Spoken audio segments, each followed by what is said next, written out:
கிறிஸ்துக்குள் அன்பான நேசிக்கப்பட்டதான தேவ பிள்ளைகளே, உங்களை யாவரை வாழ்த்து வரவேற்கிறேன். கர்த்தருடைய வார்த்தைக்கு போவதற்கு முன்பாக ஒரு அருமையான பாடலை பாடி பிறகு கர்த்தருடைய வார்த்தைக்கு நாம் கடந்து போவோம். Praise the Lord.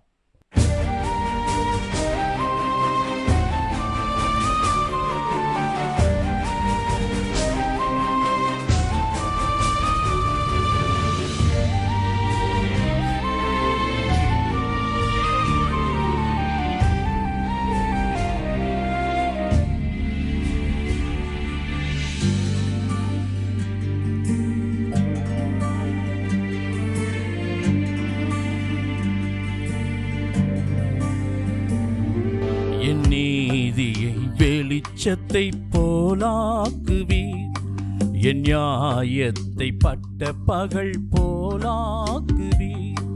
என் நீதியை வெளிச்சத்தை போலாக்குவீர், என் நியாயத்தை பட்ட பகல் போலாக்குவீர். உமக்காய் காத்திருப்பேன், உம்மையே பற்றி கொள்ளுவே. உன் வார்த்தையால் திருப்தியாவே, சமூகத்தில் அகமகிழ்வே. உமக்காய் காத்திருப்பே, உம்மையே பற்றி கொள்ளுவே. உன் வார்த்தையால் திருப்தியாவே, உன் சமூகத்தில் அகமகிழ்வே. ஏசையா ஏசையா ஏசையா, என் நீதி நீர் தானையா. ஏசையா ஏசையா ஏசையா, என் நீதி நீர் தானையா. யெகோவா சிக்கேனோ நீர் தானையா, எங்கள் நீதி தெய்வம் நீர் தானையா. யெகோவா சிக்கேனோ நீர் தானையா, எங்கள் நீதி தெய்வம் நீர் தானையா. என் நீதியை வெளிச்சத்தை போலாக்குவே, என் நியாயத்தை கட்ட பகல் போலாக்குவே.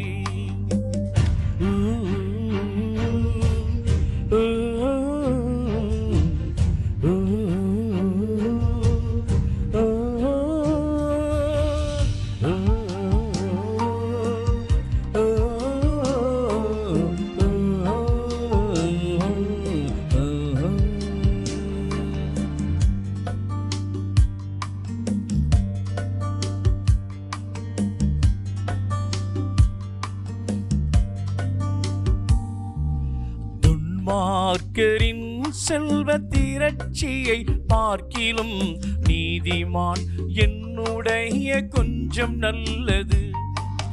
துன்மார்க்கரின் செல்வ திரட்சியை பார்க்கிலும் நீதிமான் என்னுடைய கொஞ்சம் நல்லது. நிரந்தரம் சுதந்திரம் இது, என் கர்த்தர் எனக்கு நீ தந்தது. நித்தம் பெருகும் கிருபை கொண்டது, என் கர்த்தர் எனக்கு நீ தந்தது. நிரந்தரம் சுதந்திரம் இது, என் கர்த்தர் எனக்கு நீ தந்தது. நித்தம் பெருகும் கிருபை கொண்டது, என் கர்த்தர் எனக்கு நீ தந்தது. ஏசையா ஏசையா ஏசையா, என் நீதி நீர் தானையா. ஏசையா ஏசையா ஏசையா, என் நீதி நீர் தானையா. யெகோவா சிக்கேனோ நீர் தானையா, எங்கள் நீதி தெய்வம் நீர் தானையா. யெகோவா சிக்கேனோ நீர் தானையா, எங்கள் நீதி தெய்வம் நீதானையா.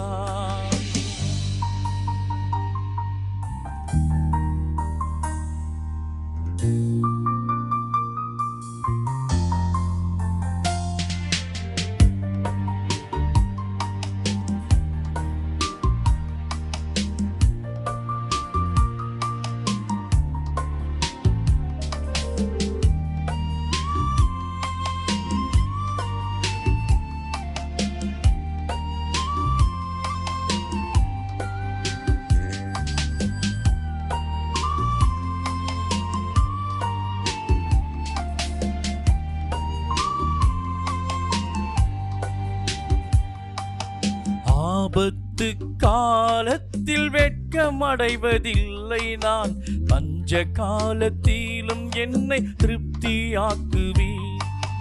ஆபத்து காலத்தில் வெட்கமடைவதில்லை நான், பஞ்ச காலத்திலும் என்னை திருப்தியாக்குவீர். கர்த்தரே தாங்குகிறீர், என் பாதையிலே நோக்கமாயுள்ளீர். என் வழிகள் ஒன்றும் பிசகுவதில்லை, என் அடியை உறுதிப்படுத்துகிறீர். என்னை கர்த்தரே தாங்குகிறீர், என் பாதையிலே நோக்கமாயுள்ளீர். என் வழிகள் ஒன்று பிசகுவதில்லை, என் அடியை உறுதிப்படுத்துகிறீர். ஏசையா ஏசையா ஏசையா, என் நீதி நீதானையா.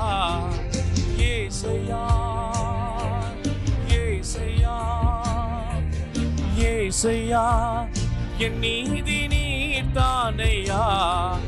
யெகோவா சிட்கேனோ நீதானையா, எங்கள் நீதி தெய்வம் நீதானையா. யெகோவா சிட்கேனோ நீதானையா, எங்கள் நீதி தெய்வம் நீதானையா.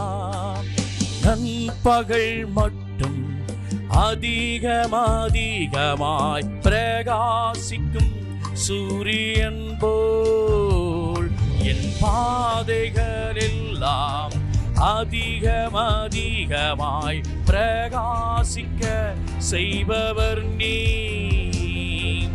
நண்பகல் மட்டும் அதிகமாய் பிரகாசிக்க செய்பவர் நீ. என் பாதைகள் எல்லாம் அதிகமாய் பிரகாசிக்க செய்பவர் நீ. யெகோவா சிட்கேனோ நீதானையா, எங்கள் நீதி நீதானையா. யெகோவா சிட்கேனோ நீதானையா, எங்கள் நீதி தெய்வம் நீதானையா. அல்லேலூயா, பிரைஸ் தி லார்ட். கிறிஸ்துவுக்குள் அன்பான நேசிக்கப்படுகிறதான தேவ பிள்ளைகளே, உங்களை யாவரையும் இயேசு நாமத்தில் வாழ்த்தி வரவேற்கிறேன். இயேசு ஜீவிக்கிறார் என்கிறதான நிகழ்ச்சியில் உங்களை யாவரையும் வாழ்த்தி வரவேற்கிறேன். இதை தொடர்ந்து நீங்கள் பார்த்து கொண்டிருக்கிறீர்கள். நிச்சயமாக உங்களுக்கு இந்த வார்த்தைகள் மிகுந்த ஆசீர்வாதமாக இருக்கும் என்று நான் நம்புகிறேன். இந்த நாளில் கூட ஒரு அற்புதமான வார்த்தையை நாம் தியானிக்க இருக்கிறோம். அதற்கு முன்பாக ஜெபம் செய்வோம். நேற்றும் இன்றும் என்றும் மாறாத எங்கள் நல்ல ஆண்டவரே, நானே வழியும் சத்தியம் ஜீவனமாய் இருக்கிறேன் என்று சொன்னவரே, மரித்தேன், இதோ சதா காலங்களில் நான் உடனே கூட இருக்கிறேன் என்று சொல்லி வாக்கு கொடுத்து வாக்கு மாறாத எங்கள் ஜீவனுள்ள நல்ல இயேசுவே, இந்த மாலை வேலைக்காய் நன்றோடு துதிக்கிறோம். இப்பொழுதும் ஒரு வார்த்தையை தியானிக்க நாங்கள் வருகிறோம். ஆண்டவரே, இணைந்திருக்கிற பார்த்து கொண்டிருக்கிற ஆண்டவரே ஜைன் டிவி, ஆண்டவரே மக்களுக்காக, ஆண்டவர் விசுவாசிகளுக்காக, நேயர்களுக்காக நான் உம்மை துதிக்கிறேன். ஆண்டவரே, ஆண்டவர் உற்சாகத்தோடு இந்த வார்த்தையை கேட்க வேண்டும், தியானிக்க வேண்டும், துதிக்க வேண்டும் என்று ஆண்டவருடைய சமூகத்தில் பார்த்து கொண்டிருக்கிற ஒவ்வொருவரையும் நீர் ஆசீர்வதியும். விசேஷமாக ஒரு வார்த்தை ஆண்டவரே எங்களுக்குள்ளாய் ஆண்டவரை பலப்படுவதாக அடிமை மறைத்து நீர் பேசும் ஆண்டவரை இயேசு கிறிஸ்துவின் ஈடு இணையற்ற வல்லமையான நாமத்தில் ஜெபிக்கிற நல்ல பிதாவே, ஆமென். Praise the Lord. கிறிஸ்துவுக்குள் நேசிக்கப்பட்ட அன்பான தேவ பிள்ளைகளே, இந்த நாளிலே கூட எபிரேயர் எழுதின அந்த நிருபங்களிலே 3ஆம் அதிகாரம் 11வது வசனத்தை நான் வாசிக்கிறேன். என்னுடைய இளைப்பாறுதலில் அவர்கள் பிரவேசிப்பதில்லை என்று என்னுடைய கோபத்தில் ஆணையிட்டேன் என்றார்.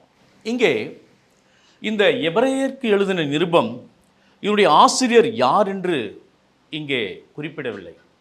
ஆனால் நிச்சயமாக எபிரேயர்கள், யூதர்கள் நிச்சயமாக இந்த பகுதியை எழுதியிருக்கிறார்கள். அநேக விஷயங்களை முழு வேதாந்தத்தில் உள்ள எல்லா காரியங்களிலும் இந்த எபிரேய புத்தகத்திலே நாம் பார்க்கிறோம். ஒருவேளை பவுல் இந்த நடைகளை பார்க்கின்ற பொழுது அப்போஸ்தலனாகிய பவுல் எழுதியிருக்கலாம் என்று சரித்திராசிரியர் சொல்லுகிறார்கள். ஆனாலும் இங்கே கர்த்தர் நமக்கு இந்த வார்த்தையை கொடுக்கிறார் என்கிறதான விசுவாசத்தோடு இந்த நேரத்தில் உங்களுக்கு இதை நான் அநேக இடங்களிலே இந்த இளைப்பாறுதலை குறித்து இன்றைக்கு நாம் தியானிக்க இருக்கிறோம். வேதத்தில் இருந்து அநேக இடங்களிலே தேவன் தன்னுடைய இளைப்பாறுதலை குறித்து சொல்லுகிறதை நாம் கவனித்து கேட்போம். எபிரேயர் 3ஆம் அதிகாரம் 7ஆம் வசனத்தில், ஆகையால் பரிசுத்த ஆவியானவர் சொல்கிறபடியே இன்று அவருடைய சத்தத்தை கேட்பீராகில். எனக்கு கேட்டுக்கொண்டிருக்கிறதான அன்பான சகோதரா சகோதரியே, கர்த்தருடைய வார்த்தை இன்றைக்கு பரிசுத்த ஆவியானவர் உங்களுக்கு கொடுத்து கொண்டிருக்கிறார். இந்த வசனத்தை வார்த்தைகளை நீங்கள் கேட்பீராகில், வனாந்தரத்திலே கோபம் மூட்டின போதும் சோதனை நாளில் நடந்தது போல உங்கள் இருதயத்தை கடினப்படுத்தாதிருங்கள். இங்கே இந்த ஆசிரியர் எதை குறித்து சொல்லுகிறார் என்று சொன்னால், இந்த எபிரேயர் 3ஆம் அதிகாரம் 8ஆம் வசனம், வனாந்தரத்தில் கோபமூட்டின போது சோதனைகளிலும் நடந்தது போல உங்கள் இருதயத்தை கடினப்படுத்தாதிருங்கள். அப்பொழுது என்ன என்று சொன்னால், எகிப்திலிருந்து மோசே இஸ்ரவேல் ஜனங்களை 30 லட்சத்திற்கு மேலாக அவர்களை வழிநடத்தி வரும் பொழுது அங்கே கடவுள் பகலிலே மேகஸ்தம்பமாகவும் இரவிலே அக்னி ஸ்தம்பமாகவும் அவர் வழிநடத்துகிறவராய் இருந்தார். அதற்கு மோசே மிகப்பெரிய ஒரு இரட்சகனாக போதகராக அவர் வழி நடத்தினார். அப்பொழுது ஜனங்கள் சோதனை நாட்களிலும், அதாவது வனாந்தரத்தில் கோபமூட்டினார்கள், மோசேவை கோபமூட்டினார்கள், கர்த்தருக்கு கோபமூட்டினார்கள், அவர்கள் கீழ்ப்படியாமல் போனார்கள். அங்கே வனாந்தரத்தில் கோபமூட்டினது போல உங்கள் இருதயத்தை கடினப்படுத்தாதீர்கள் என்று இங்கே ஆவியானவர் சொல்லுகிறார். ஆகையால் பரிசுத்த ஆவியானவர் சொல்கிறபடியே என்று சொல்லப்பட்டிருக்கிறது. யார் சொல்லுகிறார்? பரிசுத்த ஆவியானவர் சொல்லுகிறார். அங்கே உங்கள் பிதாக்கள் என்னை சோதித்து என்னை பரீட்சை பார்த்து 40 வருஷ காலம் என் கிரிகளை கண்டார்கள். ஹல்லேலூயா. அந்த வனாந்தர பகுதி 40 நாளிலே நடந்து கானானுக்குள்ளாக போக முடியுமா? ஆனால் கடவுள் இவர்களுடைய மீறுதலினாலே, இவர்கள் கோபம், இவர்கள் கீழ்ப்படியாதனாலே, இவர்கள் அவிவிசுவாசத்தினாலே 40 ஆண்டுகள் ஒரே இடத்தை சுற்றி சுற்றி அடிக்கிறார். கூடாரம் போடுவது, டென்ட்டை பேர்ப்பது, பிறகு போவது, பனியிலும் குளிரும் அவர்களை கர்த்தர் அலக்கடிக்கிறார். என்னை கேட்டுக்கொண்டிருக்கிற அன்பான சகோதரா சகோதரியே, உங்கள் வாழ்க்கையில கூட நீங்கள் பரிசுத்த ஆவியானவருக்கு கீழ்ப்படியாதபடிக்கு இன்றைக்கு சத்துரு அநேக அவிவிசுவாசத்தை கொடுத்தாலும் கூட உங்கள் இருதயத்தை நீங்கள் கடினப்படுத்தாதபடிக்கு, நீங்கள் உங்கள் இருதயத்தை பாரமாக்காதபடிக்கு, நீங்கள் கீழ்ப்படியாதவர்களாக அவிசுவாசிகளாக இருக்கும் பொழுது ஆண்டவர் இதை போன்று சிதறடிப்பார். உங்கள் வாழ்க்கையில நன்மையான காரியங்கள் நடைபெறுவது தாமதமாகும், நினைத்த காரியங்கள் நடைபெறாது. ஏன் இந்த சோதனை, ஏன் எனக்கு இப்படிப்பட்ட பிரச்சனை, ஏன் எனக்கு தோல்வி என்று சொல்லி நீ புலம்பிக் கொண்டிருக்கலாம். அதற்கு எடுத்துக்காட்டாக தான் பரிசுத்த ஆவியானவர் நமக்கு விளக்கம் காட்டுகிறார். என்ன என்று சொன்னால், ஆதலால் நான் இந்த சந்ததியை, அந்த சந்ததியை ஆலோசித்து அவர் எப்பொழுது வழுவி போகிற இருதயமுள்ள ஜனம் என்று, என்னுடைய வழிகளை அறியாதவர் என்று சொல்லி என்று எபிரேயர் 3ஆம் அதிகாரம் 10வது வசனத்தை நான் வாசித்திருக்கிறேன். அல்லேலூயா. மீண்டும் வாசிக்கிறேன். அதனால் நான் அந்த சந்ததியை, இப்போ என்ன சொல், இஸ்ரவேலுடைய அந்த சந்ததியை 12 கோத்திரம் இருக்குது, அவர்கள் எப்பொழுதும் வழி விலகி போகிற, அதை வழுவி போகிற, வழுவி போகிற என்று சொன்னால், மீனை நீங்கள் பிடித்தீர் என்று சொன்னால் அது வழுவி போயிடும். அதை போல கர்த்தருடைய வழியை விட்டு வழி விலகி போகிறவர்கள், வழுவி போகிறவர்கள். இருதயம் உள்ளவ ஜனம் என்று என்னுடைய வழிகளை அறியாதர் என்று சொல்லி ஆண்டவர் மனசில் நினச்சினாராம். ஏண்டா இவனுங்களை படைச்சோம் சொல்லிட்டு ஆண்டவர் ஆதியாம் புஸ்தகத்தில் சொல்கிறாரு, ஏன் எல்லாவற்றையும் நல்லது நல்லது நல்லது என்று கண்டார், மனுஷனை மட்டும் ஏண்டா படைச்சோம் என்று சொன்னால் அவன் நன்மை தீமை அறிந்து நம்மை போல் ஒருவனைப் போல் ஆனான் என்று கடவுள் சொல்கிறது நாம் பார்க்கிறோம். என்னுடைய இளைப்பாறுதல் அவர்கள் பிரவேசிப்பில்லை என்று என்னுடைய கோபத்தில் ஆணையிட்டேன். சகோதரரே, ஜீவனுள்ள தேவனை விட்டு விலகிற்கு ஏதுவான அவிவிசுவாசமுள்ள பொல்லாத இருதயம் உங்களில் ஒருவனுக்குள்ளும் இராதபடிக்கு நீங்கள் எச்சரிக்கையாயிருங்கள் என்று ஒரு எச்சரிப்பின் செய்தியைத்தான் இன்றைக்கு கர்த்தர் நமக்கு கொடுத்து கொண்டிருக்கிறார். பிரியமானவர்களே, என்று சொன்னால் நம்முடைய ஆவிக்குரிய வாழ்க்கையில் நாம் வழி விலகி போகாதபடிக்கு இளைப்பாறுதல் நாம் பெற்றுக்கொள்ள வேண்டும் என்று ஆதி முதல் கொண்டு இந்த வனாந்தரத்தில் இஸ்ரவேல் ஜனங்களுக்கு சொன்னதிலிருந்து இந்த நாள் வரைக்கும் அவர் சொல்லி கொண்டுதான் இருக்கிறார். என்னுடைய இளைப்பாறுதலை நீங்கள் பெற்றுக்கொள்ள வேண்டும் என்பதற்காக. இப்போ பாருங்க, அநேக இடங்களிலே இதை சொல்லப்பட்டிருக்கிறது. 18ஆம் வசனம் பாருங்க, எபிரேயர் 3:18. பின்னும் என்னுடைய இளைப்பாறுதலில் பிரவேசிப்பதில்லை என்று அவர் யாரை குறித்து ஆணையிட்டார்? கீழ்ப்படியாதவர்களை குறித்தல்லவா? அப்போ நமக்கு கீழ்ப்படிதல் வேண்டும், விசுவாசம் வேண்டும், பரிசுத்தம் வேண்டும், தேவ அன்பு வேண்டும், ஜபம் வேண்டும். இவையெல்லாம் கீழ்ப்படிதலுக்கு ஒரு ஆணித்தரமாக நமக்கு கடவுள் வழிகாட்டுகிறார். ஆதலால் அவிசுவாசத்தினாலே அவர்கள் அதில் பிரவேசிக்க கூடாமற் போனார்கள் என்று பார்க்கிறோம். ஹல்லேலூயா. அப்ப கானானுக்குள்ளாக எத்தனை பேர் சென்றார்கள்? எல்லாரும் முறுமுறுத்து எல்லா வழி விலகி என்ன பண்ணாங்க? அநேகர் மரித்து போனார்கள். பூமி பிளந்தது. ஒரு கூட்டத்தார் மரித்து போனார்கள். ஒரு கூட்டத்தார் ஆண்டவருக்கு விரோதமாகவும் மோசேக்கு எதிர்த்தார்கள். பாம்பு கடித்து செத்து போனார்கள். அநேகர் மரித்து போனார்கள், வயதாகி போனார்கள். ஆனால் அவர் எவ்வளவு இஸ்ரவேல் ஜனங்களை அன்பு வைத்தார் என்று பார்த்தால், அவர் சொல்லுகிறார், வனாந்தரத்திலே அவர்களுக்கு பரலோகத்தின் தூதர்களின் அப்பத்தை மன்னாவை கொடுத்தார். அது மாத்திரமல்ல, காடைகளை கொடுத்தார். செங்கடல் 2ஆக பிளந்தார். அவர்களை பகலிலே மேகஸ்தம்பமாக இரவிலே அக்னிஸ்தம்பமாக வழிநடத்தி அவர்களுக்கு வேண்டியதெல்லாம் கொடுத்தார். தேவன் அன்புள்ளவராக இருக்கிறார். அவர் குளிரிலும் பனியிலும் பாதுகாத்தார். அது மாத்திரமில்லைங்க, அவரை வழிநடத்தி ராஜாதி ராஜாவாக வழிநடத்தி அவர்களை எவ்வளவு அன்புள்ளவராய் தன்னை காண்பித்தார். ஆனால் அவர்களோ தேவனுடைய அன்பை விட்டு வழி விலகி போனார்கள் என்று நாம் பார்க்கிறோம். அற்புதங்களும் அதிசயங்களும் அவர் செய்தார். அவர் மேலும் 40 வருஷம் யாரை ஆலோசித்தார்? பாவம் செய்தவர்கள் அல்லவா? அவருடைய சவங்கள் வனாந்தரத்தில் விழுந்து போயிற்றே. எபிரேயர் 3:17 நாம் பார்க்கிறோம். அவர்கள் சவங்கள் வனாந்தரத்திலே செத்து போயிட்டாங்க. என்று சொன்னால் கர்த்தருக்கு பயப்படுதல் ஆயுசு நாட்களை பெருக பண்ணுமா? அல்லேலூயா. அப்போ உன் ஆயுசு நாட்கள் நீடித்திருக்கும்படிக்காக உன் தாயும் தகப்பனையும் கனம் பண்ணுவாயாக என்று நாம் பார்க்கிறோம். ஆண்டவர் எவ்வளவு அற்புதமான, ஏன்னா உங்கள் பெற்றோர்கள் முதிர் வயதாக இருக்கும் பொழுது, அவர்கள் வயதான பொழுது அவர்களை தள்ளாத, அவர்கள் அசட்டை பண்ணாத. என்று சொன்னால் ஆசீர்வாதம் அவர்கள் மீது இருக்கிறது என்றும் கடவுள் சொல்லுகிறார். அப்படி நமக்கு தாயும் தகப்பனமாய் இருக்கிறவர் நம் ஆண்டவராகிய இயேசு கிறிஸ்து, நம்முடைய பிதாவாகிய தேவன், பரிசுத்த ஆவியானவர், திரியேக தேவன். அவரை நாம் அசட்டை பண்ணாதபடிக்கு அவரை பற்றி கொண்டிருக்கும் பொழுது நிச்சயமாக நம்மை நித்திய வழியிலே இளைப்பாறுதலுக்குள்ளாக நம்மை கொண்டு போய் சேர்ப்பார் என்பதைத்தான் ஆணித்தரமாக அடிக்கடி இதை சொல்லுகிறார். எபிரேயர் 4ஆம் அதிகாரத்திலும் இதை குறித்து அநேக இடங்களிலே சொல்லுகிறார். என்ன என்று சொன்னால், எபிரேயர் 4ஆம் அதிகாரம் 1ஆம் வசனம், ஆனபடினாலே அவருடைய இளைப்பாறுதலில் பிரவேசிப்பதற்கு ஏதுவான வாக்குத்தத்தம் தமக்கு உண்டாயிருக்க உங்களில் ஒருவனும் அதை அடையாமல் பின்வாங்கி போவானாக, காணப்படாதபடிக்கு பயந்திருக்க கடவோம். அதாவது இந்த வாக்குத்தத்தம் பண்ணப்பட்ட அந்த இளைப்பாறுதல் நீங்கள் எல்லாரும் அடைய வேண்டும்.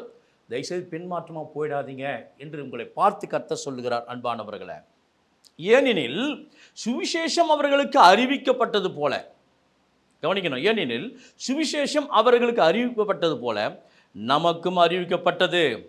கேட்டவர்கள் விசுவாசம் இல்லாமல் கேட்டபடினால் அவர்கள் கேட்ட வசனம் அவர்களுக்கு பிரயோஜனப்படவில்லை. இன்றைக்கும் திருச்சபையில் அநேக மக்கள் உட்கார்ந்து வசனத்தை கேட்கிறார்கள். ஆனால் அவர்கள் வசனத்தை கேட்டும் அவர்களுக்கு பிரயோஜனப்படவில்லை. காரணம், அவர்கள் கேட்டவர்கள் விசுவாசம் இல்லாமல் கேட்கிறார்கள். கர்த்தரை நம்புகிறவர்கள் செழிப்பார்கள் என்று சொல்லுகிறார். நீ விசுவாசித்தால் தேவனுடைய மகிமையை காண்பாய். விசுவாசம் இல்லாமல் தேவனுக்குள் பிரிமா இருப்பது கூடாத காரியம். நீ விசுவாசித்தால் தேவனுடைய மகிமையை காண்பாய் என்று கர்த்தர் சொல்லுகிற அன்பானவர்களே. அப்போ விசுவாசியாதவர்களாகிய நாமோ பாருங்க, விசுவாசித்தவர்களாகிய 3ஆம் வசனம் பாருங்க, எபிரேயர் 4:3, விசுவாசித்தவர்களாகிய நாமோ அந்த இளைப்பாறுதலில் பிரவேசிக்கிறோம். எந்த என்டர்னல் லைஃப், நித்திய வாழ்வு. அந்த இளைப்பாறுதல் என்று சொன்னால் பரலோகத்தில் ஒரு மகிமையான ஒரு இளைப்பாறுதல் இருக்கிறது. நாம் ஆண்டவரோடு உறவாட போகிறோம். மனவாட்டியாக நம்மை அவர் திருமணம் செய்து அவரோடு நாம் சம்பாஷணை செய்ய போகிறோம். இங்குதான் மிகப்பெரிய ஒரு தீர்க்க தரிசன வார்த்தைகளை இங்கே ஆவியானவர் நமக்கு எழுதுகிற பிரியமானவர்களே. அவருடைய கிரியைகள் உலக தோற்றம் முதல் முடிந்திருந்தும் இவர்கள் என்னுடைய இளைப்பாறுதல் பிரவேசிப்பதில் என்று என்னுடைய கோபத்தில் ஆணையிட்டேன் என்றார். மேலும் தேவன் தம்முடைய கிரியைகள் எல்லாம் முடித்து 7ஆம் நாள் ஓய்ந்திருந்தார் என்று 7ஆம் நாளை குறித்து ஒரு இடத்தில் சொல்லியிருக்கிறார். அன்றியும் அவர்கள் என்னுடைய இளைப்பாறுதல் பிரவேசிப்பதில் என்று அந்த இடத்தில் தானே சொல்லியிருந்தார். ஆகையால் சிலர் அதில் பிரவேசிப்பது இன்னும் வரப்போகிற காரியமாக இருக்கிறபடினால் சுவிசேஷத்தை முதலாவது கேட்டவர்கள் கீழ்ப்படியாமினாலே அதில் பிரவேசியாமற் போனபடினாலும் முதலில் சுவிசேஷத்தை கேட்டவர்கள் இஸ்ரவேல் மக்கள் தான். அநேக தீர்க்க தரிசன வசனங்கள் அங்கே சொல்லப்பட்டது. வனாந்தரத்தில் வெண்கல சர்ப்பத்தை உயர்த்தினது போல மனுஷகுமாரன் உயர்த்தப்படுவார் என்று சொல்லப்பட்டது. ஒருவேளை ஆவியார் சொல்லியிருப்பார், அவர்கள் மந்த இருதயம் உள்ளவர்கள், அவர்கள் காது கேளாதவர்களுமாயிருந்து மரித்து போனார்கள். ஆகையால் சிலர் அதில் பிரவேசிப்பது இன்னும் வரப்போகிற காரியமாக இருக்கிறபடினால் சுவிசேஷத்தை முதலாவது கேட்டவர்கள் கீழ்ப்படியாமினாலே அதில் பிரவேசியாமற் போனபடினாலும் இன்று அவருடைய சத்தத்தை கேட்பீரார்கள். என்னை கேட்டுக்கொண்டிருக்கிறது அன்பு சகோதர சகோதரி, இந்த கர்த்தருடைய வார்த்தை உங்களுக்கு வந்து கொண்டிருக்கிறது. இன்று அவருடைய சத்தத்தை, கர்த்தருடைய சத்தத்தை கேட்பீரார்கள். உங்கள் இருதயங்களை கடினப்படுத்தாதிருங்கள் என்று வெகு காலத்திற்கு பின்பு தாவீதின் சங்கீதத்தில் சொல்லியிருக்கிறபடி இன்று என்று சொல்வதினாலே பின்னும் ஒரு நாளை குறித்திருக்கிறார். அல்லேலூயா. அப்போ தாவீதின் சங்கீதத்திலே எங்கே சொல்லியிருக்கிறார் அதை குறித்து நாம் பார்க்கலாம். சங்கீதம் 95ஆம் அதிகாரம் 7, 8, 9 பார்க்கலாம். வாசிக்கிறேன் பாருங்க. அவர் நம்முடைய தேவன், நாம் அவர் மேய்ச்சலின் ஜனங்களும் அவர் கைக்குள்ள ஆடுகளுமாமே. இன்று அவருடைய சத்தத்தை கேட்பீராகில். வனாந்தரத்திலோ கோபம் மூட்டின போதும் சோதனை நாட்களையும் நடந்தது போல உங்கள் இருதயத்தை கடினப்படுத்தாதீங்கள். அங்கே உங்கள் பிதாக்கள் என்னை சோதித்து என்னை பரீட்சை பார்த்து என் கிரியையும் கண்டார்கள். 40 வருஷமாய் நான் அந்த சந்ததியை ஆலோசித்து அவர்கள் வழுவி போகிற இருதயமுள்ள ஜனம் என்று என்னுடைய வழிகளை அறியாதல் என்று சொல்லி என்னுடைய இளைப்பாறுதல் அவர்கள் பிரவேசிப்பதில்லை என்று என்னுடைய கோபத்தில் ஆணையிட்டேன் என்று கர்த்தர் சொல்லுகிறார். யாருடைய கோபம்? கர்த்தருடைய கோபத்திற்கு முன்பாக நிற்பவன் யார்? அவர் எரிச்சல் உள்ளவர், அவர் பயங்கரமானவர் என்று வேதம் சொல்லுகிறது. ஆனால் கர்த்தர் இரக்கமான, உருக்கம், நீடி சாந்தி மிகுந்த கிருபை உள்ளவர். அவரை போல் அன்புள்ள தேவன் இல்லை. ஆனால் அநேக மக்கள் அவரை எரிச்சல் உண்டு பண்ணினார்கள். மோசே அவனை போல சாந்தம் உள்ளவன் இந்த பூமியில் இல்லை. அப்படிப்பட்ட மோசேவே கண்மலையை பார்த்து பேசு என்று சொல்லும் பொழுது அவன் ஓங்கி அடித்து விட்டான். கானானுக்குள்ளாக போக பிரவேசிக்க முடியவில்லை. இனி கேட்டுக்கொண்டிருந்தான் அன்பான தேவ பிள்ளைகளே, 40 வருஷ காலமாய் அந்த சந்ததி ஆலோசித்து எவ்வளவு அன்பு வைத்து அரவணைத்தவர்கள் தேவையெல்லாம் சந்தித்தாலும் கூட அவர்கள் வழி விலகி போகிற இருதயம் உள்ள ஒரு கர்த்தர் கண்டு மனஸ்தாபப்பட்டார். அல்லேலூயா. அதே உபாகம் 1ஆம் அதிகாரம் 32 அற்புதமாய் ஒரு வசனத்தை வாசிக்கிறோம் பாருங்க. பாகம் 1 32, 33 வசனம். உங்கள் தேவனை கர்த்தர் நீங்கள் பாளையம் இறங்கத்தக்க இடத்தை பார்க்கவும் நீங்கள் போக வேண்டிய வழி உங்களுக்கு காட்டவும் இரவில அக்னியினாலும் பகலில் மேகத்திலும் உங்களுக்கு முன் சென்றாரே. இப்படி இருந்தும் இந்த காரியத்தில் நீங்கள் அவரை விசுவாசியாமற் போனீர்கள். ஆகையால் கர்த்தர் உங்கள் வார்த்தைகளின் சத்தத்தை கேட்டு கடுங்கோபம் கொண்டு. அப்போ அவங்க ஜெபம் பண்ணால் எப்படி கேட்பார்? பகலிலே மேகஸ்தம்பம் இருள் அக்னிஸ்தம்பமாக இருந்து கர்த்தர் வழி நடத்தினோம், அவரை விசுவாசியாமல் போனீர்களே. அப்போ ஜெபம் பண்ணால் எங்கேருந்து கேட்கணும்? நீங்கள் சர்ச்சில் வந்து உட்காந்து ஆண்டுடைய வசனத்தையும் கேட்குறதால பிரசங்கம் பண்ணுறது கிடையாது, எப்போ முடிப்பாங்கன்னு அப்படி பிஸியாக இருந்தீங்கன்னா உங்களுடைய ஜெபம் எப்படி கேட்கப்படும்? கர்த்தருடைய வார்த்தை விசுவாசிக்க வேண்டுமானல்லவா? ஆகையால் கர்த்தர் உங்கள் வார்த்தையின் சத்தத்தை கேட்டு கடும் கோபம் கொண்டு உங்கள் பிதாக்களுக்கு கொடுப்பேன் என்று நான் ஆணையிட்ட அந்த நல்ல தேசத்தை இந்த பொல்லாத சந்ததியாகிய மனிதரில் ஒருவரும் காண்பதில்லை என்றும். ஆண்டவரே சொல்லிட்டார், ஒருத்தனும் போக முடியாது கானானுக்குள்ளாக. பார்த்தீங்களா? இப்படிப்பட்ட விஷயம்தான் இருக்கிறது. என்னாகும் 14 ஒரு வசனத்தை நான் வாசிக்கணும் பாருங்க. என்னாகும் 14 34 35 வசனம். நீங்கள் தேசத்தை சுற்றி பார்த்த 40 நாள் லக்கத்தின்படியே ஒவ்வொரு நாளும் ஒவ்வொரு வருஷமாக நீங்கள் 40 வருஷம். பார்த்தீங்களா? 40 நாள் தான் அதை சுற்றி பார்க்கலாமா? சுற்றி பார்க்குறது 40 நாள் போதுமா? ஆனால் அவர் ஒரு வருஷம் கணக்கு வச்சிருக்கிறார். 40 நாள் 40 வருஷமாக ஆக்கிட்டார். ஏன்னா இவருக்கு கீழ்ப்படியவில்லை. பாருங்கள், என்னாகும் 14 34. நீங்கள் தேசத்தை சுற்றி பார்த்த 40 நாள் லக்கத்தின்படியே ஒவ்வொரு நாள் ஒவ்வொரு வருஷமாக நீங்கள் 40 வருஷம் உங்கள் அக்கிரமங்களை சுமந்து என் உடன்படிக்கைக்கு வந்த மாறுதலை உண்டாக்கினீர்கள். என் உடன்படிக்கையை மாற்றிட்டீங்க நீங்கள். கர்த்தராக நான் இதை சொன்னேன், எனக்கு விரோதமாக கூட்டம் கூடின இந்த பொல்லாத சபையார் யாவருக்கும் இப்படியே செய்வேன், இந்த வனாந்தரத்திலே அழிவார்கள், இங்கே சாவார்கள் என்று சொல் என்றார். இப்போ பார்த்தீங்களா, சபைக்கு விரோதமாக கூட்டம் கூடுகிற இன்றைக்கும் திருச்சபையில் அநேக மக்கள் சபைக்கு விரோதமாக என்ன பண்ணுறாங்களாம்? கூட்டம் கூடி ஊழியக்காரருக்கு விரோதமாக, சபைக்கு விரோதமாக அவர்கள் தூஷண வார்த்தைகளை பேசுகிறார்களாம். அப்படி பேசினால் கடவுள் இந்த பூமியை விட்டு இல்லாத பண்ணிடுறேன்னு சொல்லி இங்கே கர்த்தரே சொல்கிறார். ஏன்னு சொன்னால் நியாயாதிபதி அவர், நாம் நியாயம் தீர்க்க முடியாது, நாம் ஜெபிக்க வேண்டும் என்று சொன்னால் தேவ மனுஷனை நாம் குறைவு சொல்லவும் கூடாது, எந்த ஒரு விஷயத்தையும் நாம் துணிகரமாக பேசிடக்கூடாது என்பதையும் நமக்கு போதனை சொல்லுகிறதா இருக்கிறது. அதுதான் மத்தேயு 11:28. இதெல்லாம் கடினமான வார்த்தைகள். இப்போ அதே இளைப்பாறுதலை லகுவாக மாற்றி ஆண்டவர் சொல்லுகிறார். மத்தேயு 11:28 அற்புதமாய் சொல்லுகிறார் பாருங்க. லகுவான வார்த்தை. இப்படி இளைப்பாறுதல்ன்றது அற்புதமான ஒரு இதை இங்கே சொல்லிட்டார். அவர் என்ன சொல்ல வந்தாருன்னு தெளிவாக சொல்கிறார். எவ்வளோ அன்புள்ளவர் பார்த்தீங்களா? வருத்தப்பட்டு பாரம் சுமக்கிறவர்களே, நீங்கள் எல்லாரும் என்னிடத்தில் வாருங்கள், நான் உங்களுக்கு இளைப்பாறுதல் தருவேன். நான் சாந்த மனத்தாழ்மையுமாக இருக்கிறேன், என் நுகத்தை உங்கள் மேல் ஏற்றுக்கொண்டு என்னிடத்தில் கற்றுக்கொள்ளுங்கள், அப்பொழுது உங்கள் ஆத்துமாக்களுக்கு இளைப்பாறுதல் கிடைக்கும். அப்போ ஆண்டுடைய வார்த்தை பேசுகிற எண்ணெயும் உங்களை வெட்டுகிறதா இருக்கிறது. அது இருபுறம் கருக்குள்ள பட்டயமாக இருக்கிறது. அவருடைய வார்த்தை சத்தியம், பேதையை ஞானியாக்குகிறதா இருக்கிறது. அவருடைய வார்த்தை நித்தியம். அப்போ நித்திய வாழ்வு பெற வேண்டும் என்று சொன்னால், நித்திய இந்த இளைப்பாறுதல் பெற வேண்டும் என்று சொன்னால் அவருடைய வசனங்களை நாம் கை கொள்ள வேண்டும். அவருடைய வார்த்தையை நாம் விசுவாசித்து செவிசாய்த்து அவருடைய வார்த்தைகளுக்கு நாம் கீழ்ப்படியும் பொழுது, இந்த வார்த்தையின்படி நாம் நடக்கும் பொழுது நிச்சயமாக அவருடைய இளைப்பாறுதலை நாம் பெற்றுக்கொள்ள முடியும் என்பதைத்தான் இந்த நாளில் செய்தியாக இருக்கிறது. அன்பானவர்களே, மறுபடியும் உங்களுக்கு அந்த வார்த்தையை வாசித்து காட்டுறேன் பாருங்க.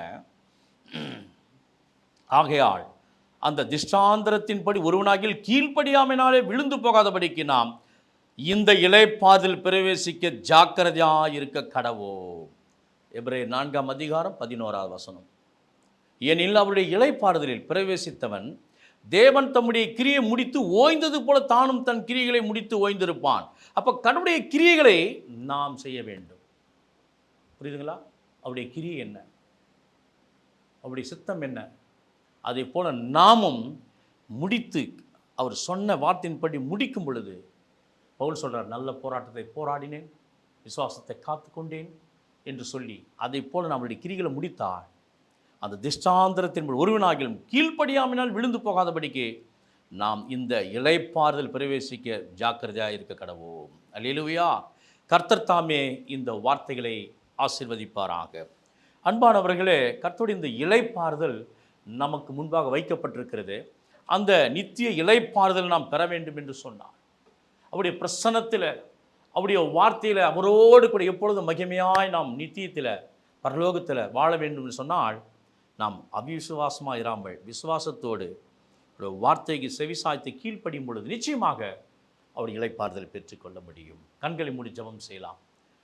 ஹல்லேலூயா. சோத்திரம் சோத்திரம் சோத்திரம் ஆண்டவர். நன்றி தகப்பனே.